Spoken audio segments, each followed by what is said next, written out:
তো বন্ধুরা, আজকে আমি তোমাদেরকে দেখাবো সর্ষে ইলিশ কিভাবে সহজ উপায়ে বাড়িতে রান্না করবে আর রবিবার দুপুরে বর্ষার দিনে যেটা জমিয়ে তোমরা বাড়িতে বসে খাবে। তো আমি এটা অল্প আছে এপিট ওপিট করে হালকা ভেজে নেব, কারণ কাঁচা সর্ষে মাছেরও করে, কিন্তু কাঁচা ইলিশ মাছ আমাদের অতটা পছন্দ না। তো তার জন্য আমি প্রথমে করে নেব লঙ্কা বাটা।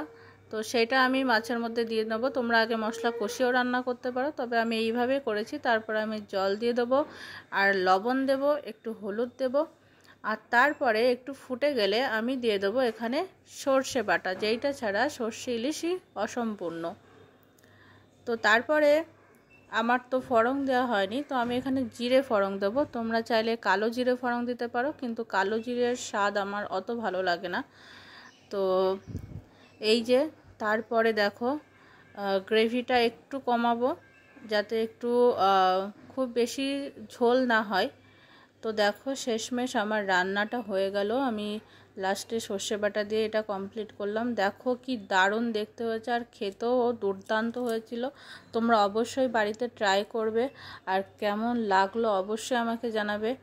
আর আমার ভিডিও কাদের কাদের ভালো লাগে আর তোমরা কোথার থেকে দেখছো সেটাও আমাকে কমেন্ট করে জানাবে। আর আমার ফেসবুক পেজ বিপাশা পাল, সেটাও তোমরা ভিজিট করবে, সেখানেও আমার ভিডিও দেওয়া থাকে। তো তারপরে দেখো আমরা খেয়েও নিলাম, তেল হয়েছিল আর একটু ডিমও ছিল মাছে। তো সব মিলিয়ে রবিবার দুপুরটা জমিয়ে খেলাম। তো আজকের মতো টাটা।